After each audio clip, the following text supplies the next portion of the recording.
গতকাল রাতে inter মিয়ামির match ছিল ডিসি ইউনাইটেডের বিপক্ষে। ডিসি ইউনাইটেডের রেগুলার ভেন্যু হচ্ছে অডি ফিল্ড। এই অডি ফিল্ডের ধারণ ক্ষমতা হচ্ছে 20,000।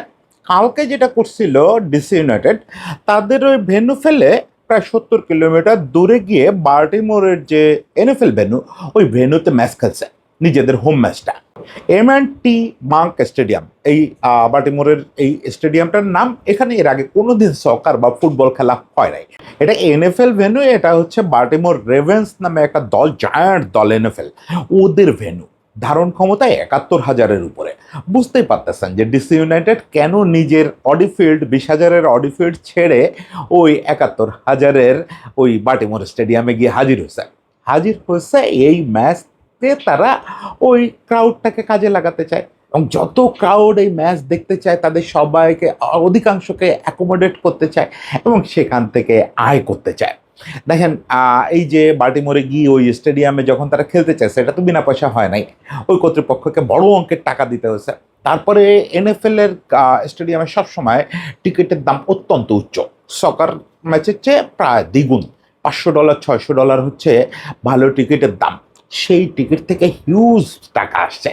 এখন এই ঘটনাটা আলোচ্য হচ্ছে, এই ঘটনাটা নিয়ে কথা হচ্ছে যে পুরো ব্যাপারটা ঘটছে আসলে মেসি ইফেক্টের কারণে।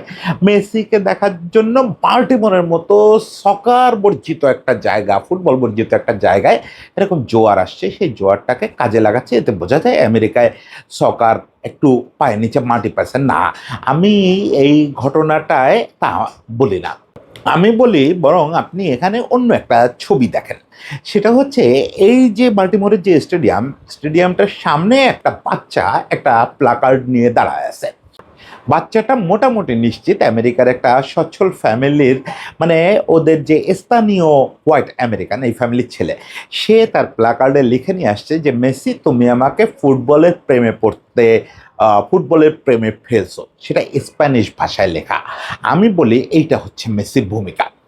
মেসি, আমি জানি না মেসিকে নিয়ে আলাদা একটা বই করে যেতে পারবো কিনা বা কি হবে জানি না, কিন্তু মেসির এই জগতে আমি সবচেয়ে বড় ভূমিকা দেখি একজন ফুটবল দূত, যে একটা একেবারে অচেনা জায়গায় সত্যি সত্যি ফুটবল সংস্কৃতি তৈরি করতে পারছে। যে ছেলেটা, যে বয়সী ছেলে, আমেরিকান ছেলেরা 4-5 বছর আগে সকার বা ফুটবল কোনো নামটাই জানতো না, বা বড় জোর জানলে সকার জানতো, তারা এখন স্প্যানিশে ফুটবল এবং মেসিকে উদ্দেশ্য করে লেখা প্ল্যাকার্ড নিয়ে স্টেডিয়ামে এসে ভিড় জমাচ্ছে। এইটা হচ্ছে লিওনেল মেসির অবদান। তো আজকে আমি একটু আমেরিকায় যে মেসির বিপ্লবটা, এটা নিয়ে আমি আগেও একদিন কথা বলছি। এই বিপ্লবটার একটু স্বরূপটা নিয়ে আলোচনা করব। স্বরূপটা মানে এটা আসলে কি ঘটাইছে, এটা কালচারালি কি পরিবর্তনটা আসছে, এবং বিজনেসটাও একটু আলোচনা করব। দেখেন, আমেরিকা কিন্তু ফুটবলের আদিভূমি। এই যে সব তথ্য, এইগুলা ওই যে আজকাল ফেসবুকে খুব লেখা হয় না, ইতিহাস আমাদের যা জানতে দেয় নাই। আসলেই তাই, ইতিহাস আমাদের অনেক কিছু জানতে দেয় না। আমেরিকা কিন্তু ক্রিকেট, ফুটবল, এই যে স্পোর্টসগুলো এখন নন আমেরিকান স্পোর্টস হয়ে গেছে, এগুলোর আদিভূমি। একেবারে আদিকালে সবচেয়ে সুন্দর চর্চা যেসব জায়গায় হচ্ছে তার মধ্যে আমেরিকা। এবং মহাদেশ ভিত্তিক যদি আলোচনা করেন, তাহলে ইউরোপের পরেই উত্তর আমেরিকা, দক্ষিণ আমেরিকা দুই অংশেই দারুণ ফুটবল খেলা শুরু হয়েছিল। 1880 সালে এই আমেরিকা ভূমিটাই, মানে এই উত্তর আমেরিকার বিভিন্ন অংশে ফুটবল খুব জনপ্রিয় হয়ে ওঠে। এবং 1900 সালে আসতে আসতে ইউএসএতেই ফুটবল একটা পেশাদার কাঠামো পেয়ে যায়। বিশ্বাস করেন আর নাই করেন, পৃথিবীর তখন সেই 1910-20 সালের দিকে পৃথিবীর সবচেয়ে দামি ফুটবল লিগ ছিল আমেরিকায়, এএসএল, আমেরিকান সকার লিগ। ওরা অবশ্য তখনই ওইটারে সকার বলা শুরু করছে। কি আজব ব্যাপার, তাই না? পুরো পৃথিবীর প্রথম দিকের ফুটবল শক্তি, তারা ফুটবল বলবেই না। যাই হোক, সেটা নিয়ে পরে কথা বলতেছি। ওই সময় এএসএল এর দাপট, মানে টাকার ঝনঝনানি এমন ছিল যে সেটাতে পর্তুগিজ, হাঙ্গেরি, বেলজিয়াম, ইভেন ব্রিটেনের বিভিন্ন তারকা তারকা খেলোয়াড়রা 20-এর দশকে, 30-এর দশকে গিয়ে হাজির হয়েছিলেন আমেরিকায়। তার মধ্যে একজনের কথা তো আপনারা জানেন, বেলা গাটম্যান। ওই সমকালীন আরো অনেক বড় তারকারা গেছিলেন। বেলা গাটম্যানের কিন্তু এই আমেরিকা যাত্রা নিয়ে আমরা কথা বলছিলাম যেদিন বেলা গাটম্যানের অভিশাপ নিয়ে কথা বলছি। তো ওখানে একটা জিনিস, এই যে আমেরিকায় বিদেশি তারকারা আসতেছেন, আমেরিকান জমজমাট ফুটবল হচ্ছে এবং প্রচুর টাকা আমেরিকান ফুটবলে। মানে ইউকের ফুটবলে বা ইতালিয়ান ফুটবলে বা লাতিন ফুটবলে তখনও যে টাকা কল্পনাই করা যায় না, আমেরিকায় লিগ খেললে সেই টাকা পাওয়া সম্ভব। আমেরিকায় সকার ওই জায়গাটা করে নিছে, ইনভেস্টররা টাকা দিচ্ছে, বিজ্ঞাপনদাতারা টাকা দিচ্ছে 1920 সালে। চিন্তা করেন কি অবস্থা। এবং ইন্টারেস্টিং হচ্ছে ওই সময় আমেরিকান ন্যাশনাল টিমও দুর্দান্ত পারফর্ম করতেছে। কিরকম দুর্দান্ত দেখেন, প্রথম বিশ্বকাপটাই খেলতে গেল আমেরিকা, সেমিফাইনালে চলে গেল এবং কাদের হারায়? Belgium, Paraguay. বেলজিয়ামের মতো ইউরোপিয়ান শক্তি, তারা তো পৃথিবীর প্রথম যারা ফুটবল ফোর্স তাদের ভিতরে একটা, সেই বেলজিয়ামকে হারায় তারা সেমিফাইনালে গেল। একজন আমেরিকান বার্ট প্যাটেন্ট 2006 সালে আনুষ্ঠানিক স্বীকৃতি পেয়েছেন, তিনি বিশ্বকাপ ইতিহাসের প্রথম হ্যাটট্রিকটা করছিলেন। এরপরে আমরা দেখি যে সেমিফাইনালে তারা দুর্ঘটনা চক্রে আর্জেন্টিনার কাছে হেরে গেছিল। দুর্ঘটনা চক্রে, বিশ্বাস করেন, তারা 1-0 লিড ছিল প্রথম 45 মিনিট, কিন্তু দ্বিতীয় 45 মিনিটে কি হলো, তাদের এক গাদা খেলোয়াড় ইঞ্জুরিতে পড়লো। এখন তখন বদলির কোনো সিস্টেম ছিল না, তোমার 11 জন থেকে যদি 10 জনও ইঞ্জুরিতে পড়ে, একজন নিয়ে খেলতে হবে। ওদের 5 জন না 6 জন ইঞ্জুরিতে পড়ছিল। ফলে ওই সেকেন্ড হাফে তারা 6 গোল খেয়ে 6-1 হেরে চলে আসছিল, যেটা ফুটবল হিস্টোরিয়ানরা মনে করেন যে ওইটা আপসেট ছিল, ওইটা আসলে হওয়ার কথা ছিল না। তারা মাঠে থাকলেই ম্যাচটা জিতে আসতে পারতো। সেক্ষেত্রে হয়তো প্রথম বিশ্বকাপের ফাইনালিস্ট আর্জেন্টিনা না হয়ে উরুগুয়ের সঙ্গী হতো উত্তর আমেরিকার দেশ আমেরিকা, ইউএসএ। আগেও আমরা বিভিন্ন সময় যেটা বলছি যে প্রথম বিশ্বযুদ্ধ এবং দ্বিতীয় বিশ্বযুদ্ধের যে মন্দা, এই আর্থিক মন্দা পৃথিবীর খেলাধুলার মানচিত্র বদলায় দিছে। যেখানে ক্রিকেট ছিল সেখানে আর ক্রিকেট নাই, যেখানে ফুটবল ছিল সেখানে আর ফুটবল নাই, ফুটবলের জায়গা নিয়ে নিছে অন্য খেলা। এগুলো অর্থনৈতিক কারণে হয়েছে। অর্থনৈতিক বিপর্যয় আসছে, ভয়াবহ বিপর্যয়, মানুষের ক্রয় ক্ষমতা শেষ হয়ে গেছে, বিলাসের পিছনে বিনোদনের পিছনে সময় দিতে পারতেছে না, ফলে তখন বিনোদনের চরিত্র বদলে গেছে, খেলার চরিত্র বদলে গেছে। ফুটবলটা ওই একই কারণে প্রথম বিশ্বযুদ্ধের পরে আমরা দেখলাম আমেরিকা থেকে হারাই গেল, একদম হারায় গেল। আর ফুটবল নাই এখানে, এএসএল বন্ধ তো হয়ে গেলই, আমেরিকান সকার লিগ, একই সঙ্গে এখানে আর ফুটবল লিগ টিকই হয় না। ফুটবল টিমটা কোনো ক্রমে গঠিত হয় 1950 বিশ্বকাপে, ওরা একটা আপসেট ঘটেছিল, সেটা সত্যি আপসেট ছিল, 30-এর মতো দাপুটে ব্যাপার ছিল না, ইউকেরে হারায় দিছিল। ওটা প্রয়োজনে আরেকদিন বলবো। কিন্তু অ্যাকচুয়ালি ওই সময়টায় আর আমেরিকান ফুটবল নাই।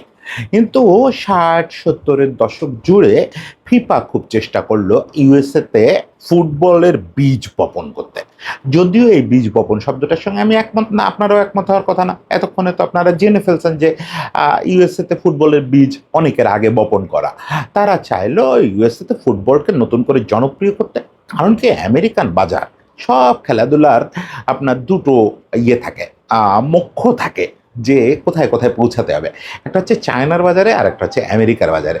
চায়নার বাজারে পৌঁছালে আপনি পৃথিবীর সবচেয়ে বড় ভিউয়ারশিপওয়ালা বাজারটা পাবেন একবারে, আর আমেরিকার বাজারে পৌঁছালে আপনি পৃথিবীর সবচেয়ে বড় স্পন্সরদের মার্কেটে পৌঁছায় গেলেন। মানে তখন আর আপনার জিনিসটাকে রামশ্যাম যদুমধু স্পন্সর করবে না। এই যে দেখেন ডিসি ইউনাইটেডের স্টেডিয়ামটার নাম কি? Audi, Audi stadium. এইরকম ওদের দেখবেন যে ওদের স্পন্সর কারা? অডি, অ্যাপেল, রোলেক্স, এই রোলস রয়েস, এরা হচ্ছে আমেরিকায় বিভিন্ন স্পোর্টসের সঙ্গে ইনভলভ। কারণ ওদের ভোক্তারাও ওই শ্রেণীর, যাদের একটা রোলস রয়েস কেনার ক্ষমতা আছে, একটা অডি কেনার ক্ষমতা আছে। আমরা সারা পৃথিবীর মানুষ নাম্বারে যতই বেশি হই না কেন, এই পৃথিবী মানুষে মানুষে সমান না, মানুষে মানুষে সমান না।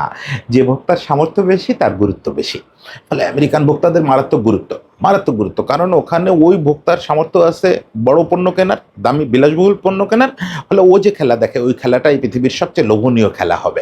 এই কারণে 70-এর দশকে কি করা হলো, পেলে, বেকেনবাওয়ার সহ এক গাদা তারকা যারা সেমি রিটায়ারমেন্টে তখন চলে গেছেন, তাদেরকে বিভিন্ন জায়গা থেকে ধরে বেঁধে আমেরিকায় আনা হলো, লিগ চালু করা হলো। সে লিগ পেলেরা অবসর নেওয়ার পরে মরেই গেল। মানে পেলে থাকতে ওখানে পরিস্থিতিটা এরকম ছিল, পেলে যেদিন ম্যাচ খেলতেন সেই দিন ওই স্টেডিয়ামগুলো লাতিনোরা ভরে ফেলত। এই যে মিয়ামির এই সাইডটায় প্রচুর স্প্যানিশ ভাষাভাষী আছে, এরা বিভিন্ন জায়গা থেকে, দক্ষিণ আমেরিকার বিভিন্ন জায়গা থেকে গেছে। এদের কাছে তো পেলে তখন থেকে ঈশ্বর, কিন্তু এদের কোনো ফিনান্সিয়াল সামর্থ্য নাই। এরা মাঠ ভরে ফেলাইলেও কিছু যায় আসে না। এরা যদি সারা দিন বসে ফুটবল দেখে এবং সবাই এসে ফুটবল দেখে, তাও কিছু যায় আসে না, এদের পিছনে কোনো স্পন্সর যাবে না।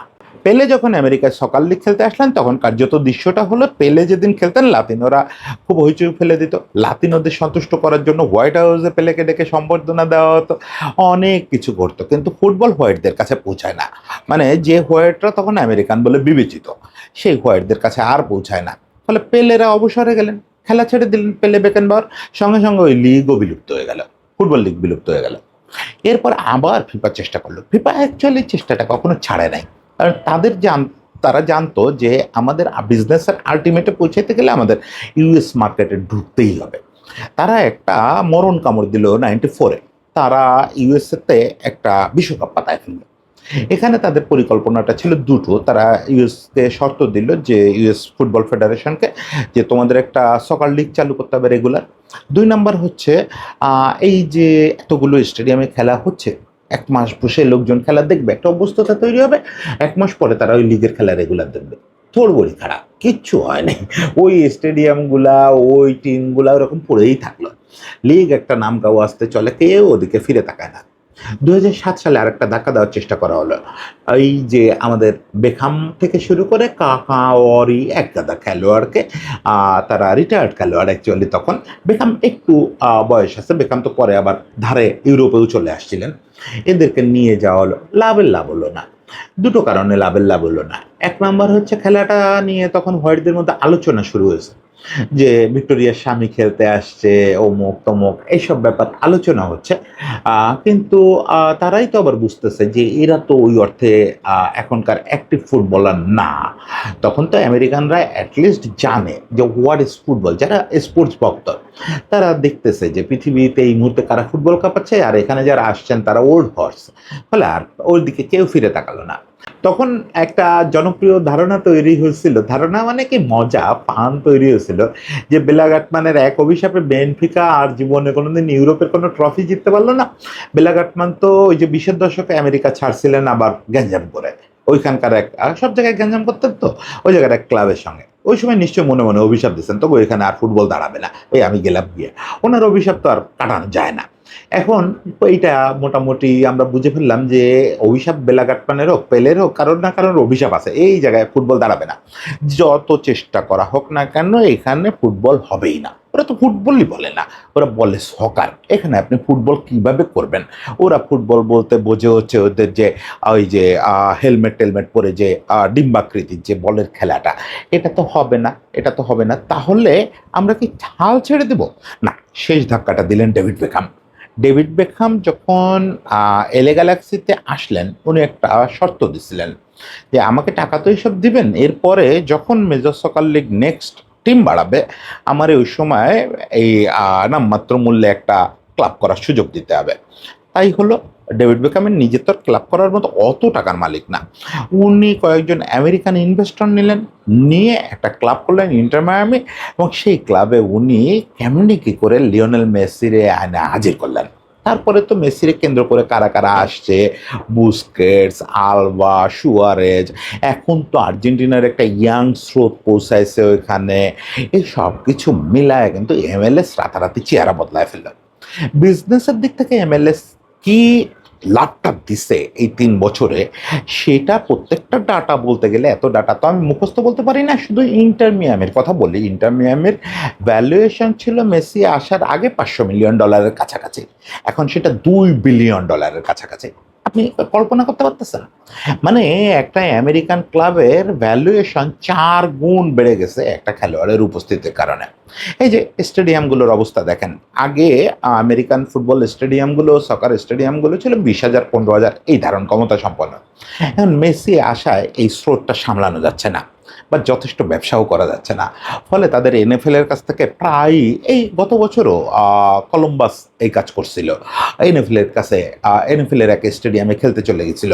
এই ঘটনাটা মাঝে মাঝেই ঘটাতে হচ্ছে, কারণ এত চাপ টিকিটের, ওটাও সামলানো যাচ্ছে না। আর লো বিভাগকে সামলায় যে লাখ লাখ লোক ট্রাই করতেছে টিকিটের জন্য, অন্তত 70,000 লোকের পকেট থেকে টাকাটা নিয়ে ফেলে। এই একটা ভয়ানক অবস্থা তো চলতেছে। এমএলএস এর ব্র্যান্ড ভ্যালু বেড়ে গেছে, এবং স্পোর্টিং স্ট্যান্ডার্ড এখন কিন্তু এখানে শুধু যে রিটায়ার্ড খেলোয়াড়রা আসতেছে তা না, সন বা ইয়ের মতো মুলারের মতো মাঝারি অ্যাক্টিভ খেলোয়াড় বা আরও ইয়াঙ্গার খেলোয়াড় খোদ স্পেন ইউকে থেকে এখানে চলে আসতেছে খেলতে। ফলে কি হয়েছে দেখেন, কয়েক বছর আগেও যে লিগটাকে আমাদের 3-4 বছর আগেও কথা বলতে হতো মেসি আসার আগে, যে এটা কি সৌদি লিগের চেয়ে ভালো না খারাপ, এটা নিয়ে তর্ক হতো না একটা। এখন সেই লিগটা বিশ্বের 10 নম্বর লিগ, টপ 10 লিগের লিস্টে ঢুকে গেছে। 10 নম্বর লিগ হিসাবে এবার সিজন শুরু করছে তারা। আপনি কল্পনা করতে পারেন 3 বছর আগে যে লিগটা সৌদি লিগের মতো আউটসাইডার একটা লিগ ছিল, সেই লিগটা এই 3 বছরের মধ্যে নিজেদের গোছায় ওই একটা লোককে কেন্দ্র করে 10 নম্বরে চলে আসছে, শুধু স্পোর্টিং অ্যাবিলিটির কাছ থেকে। এগুলোকেও আমি খুব বড় ব্যাপার মনে করি না।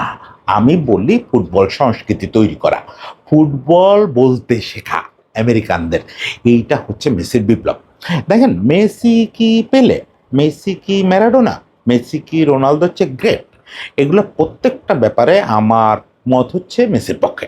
আমি মনে করি মেসি পেলের চেয়ে বড় ফুটবলার, আমি মনে করি মেসি ম্যারাডোনার চেয়ে বড় ফুটবলার, মেসি রোনালদোর চেয়ে অনেক বড় ফুটবলার, এর আমার মনে করা। কারণ আমার মনে করা পৃথিবী চলবে না, এগুলো নিয়ে কিছু তর্কাতর্কি সারা জীবন চলবে, অনন্তকাল চলবে। কিন্তু একটা জিনিস নিয়ে তর্ক করার আর কখনোই সুযোগ হবে না, সেটা হচ্ছে এরা সব লেজেন্ডরা মিলে যা পারে নাই বা যাচ্ছে করে নাই, সেই জিনিসটা মেসি করছে একক কৃতিত্বে কোনো একটা আননোন টেরিটরিতে।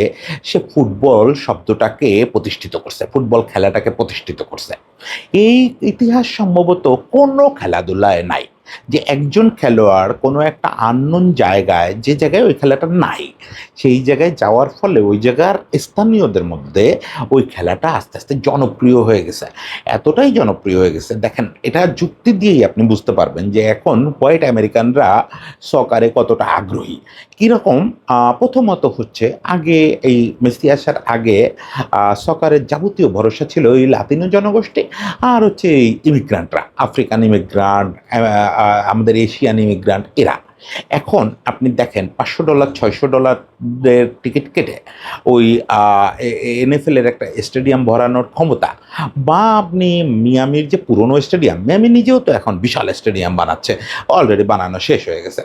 ওই পুরনো স্টেডিয়ামেও তো আপনার মেসির কাছ থেকে দেখতে গেলে, মানে ওদের যে ঘাস একদম মাঠের কাছে যে জায়গা, ওই জায়গায় আপনার $1000-1500 দিয়ে টিকিট কেটে বসতে হবে, যেটা ল্যাভরন জেমস বা সেরেনা উইলিয়ামসরা ছাড়া কেউ এফোর্ডই করতে পারে না। এখন এই যে NFL স্টেডিয়ামটা ভরলো 71,000 ধারণ ক্ষমতার, এখানে আপনার যদি হোয়াইট আমেরিকানরা খেলা দেখতে না আসতো, তাহলে 1,500 দর্শক হতো না। কোনো লাতিনো কোনো ইমিগ্রান্টের ওই সামর্থ্য নাই, মানে তাদের ক্রয় ক্ষমতা এত বেশি না, লাতিনোদের ক্রয় ক্ষমতা তো খুবই দুর্বল, খুবই দুর্বল। তাদের পক্ষে কোথায় বাল্টিমোরে গিয়ে একটা স্টেডিয়াম ভরায় ফেলা সম্ভব না এত দামের টিকিট কেটে। তার মানে আমেরিকানরা দেখতেছে, আমেরিকানরা টিকিট কিনে মেসির খেলা দেখতেছে, ফুটবল দেখতেছে। শুধু কিন্তু মেসির ম্যাচে এটা হচ্ছে তা না, গত সিজন পর্যন্ত তাই ছিল, গত সিজন আগের সিজন পর্যন্ত। গত সিজনের থেকেই আমরা দেখতেছি যে শুধু এটা ইন্টার মিয়ামির ক্ষেত্রে চিত্র না, সবগুলো টিমের ক্ষেত্রে চিত্রটা বদলাচ্ছে, ভিউয়ার বাড়তেছে, তাদের মাঠে ভিজিটর বাড়তেছে, ফলে প্রত্যেককে স্টেডিয়াম সংস্কার করতে হচ্ছে বা নতুন স্টেডিয়ামের কথা ভাবতে হচ্ছে, নতুন স্টেডিয়ামের কাজও শুরু করে দিচ্ছে প্রায় সবাই, মানে তাদের আর এটাতে কুলাচ্ছে না। এবং শেষ কথাটা হচ্ছে এই বাচ্চাটা, যে বাচ্চাটা এই প্লাকার্ডটা নিয়ে এসে দাঁড়াইছে, সে বলতেছে মেসি তুমি আমাকে ফুটবলের প্রেমে পড়তে বাধ্য করছো, বা এরকম কিছু একটা স্প্যানিশে লেখা। দেখেন এই বয়সী একটা বাচ্চা, আপনি জাস্ট 5 বছর পেছনে চলে যান, আমেরিকান একটা সচ্ছল ফ্যামিলির বাচ্চা না হলে তো এখানে খেলা দেখতে আসে নাই বাল্টিমোরের এই স্টেডিয়ামে, অত্যন্ত সচ্ছল ফ্যামিলির ছেলে। এই সচ্ছল ফ্যামিলির একটা ছেলে 5 বছর আগে আপনি ফিরে গিয়ে এই বয়সে একটা বাচ্চাকে জিজ্ঞেস করেন তো, বাবা তুমি কি ফুটবল নামে কিছু চেনো? বলবেন না, হ্যাঁ চিনি ফুটবল, ওই যে NFL ন্যাশনাল ফুটবল লিগ ওটা চিনি। ওই যে গোল বলের খেলা ফুটবল চেনো না, ওর কাছে খেলা হচ্ছে NFL, রাগবি ইউনিয়ন, বাস্কেটবল, বড় জোর ইন্ডিভিজুয়াল কিছু গেম, টেনিস বা এগুলো এগুলো খেলা। এবং বড় জোর ওর কোনো বন্ধুর কাছ থেকে শুনে থাকতে পারে যে সকার বলে একটা খেলা আছে, ফুটবল ও জানে না। এখন ও শুধু ফুটবল জানে তা না, ফুটবলের জন্য ও স্প্যানিশে লিখতে শিখছে, হয়তো স্প্যানিশ জানে না, কাউকে দিয়ে লেখাইছে, এবং ফুটবল শব্দটা স্প্যানিশদের মতো করে লিখছে, FUT দিয়ে লিখছে, FOOT না। এটা বলে দেয় যে একটা মানুষ চাইলে কি করতে পারে, সেই মানুষটা অবশ্য হতে হয় সর্বকালের সেরা একজনকে, এটা যে কেউ চাইলে পারে না। আমি মেসির সবচেয়ে বড় কৃতিত্ব দেখি এই জায়গাটায়, মেসিকে এই জায়গাটায় আমি বলি সর্বকালের সেরা অ্যাথলেট। বাকি সব কিছু বাদ দেন, সব কিছু বাদ দেন। এই মেসির জন্য অনেক শুভকামনা থাকলো, এবং আমেরিকার জন্য শুভকামনা। ফুটবলটা চেনা শুরু করছেন, আসেন ফুটবলই খেলি। সবাই ভালো থাকবেন, সবার জন্য শুভেচ্ছা।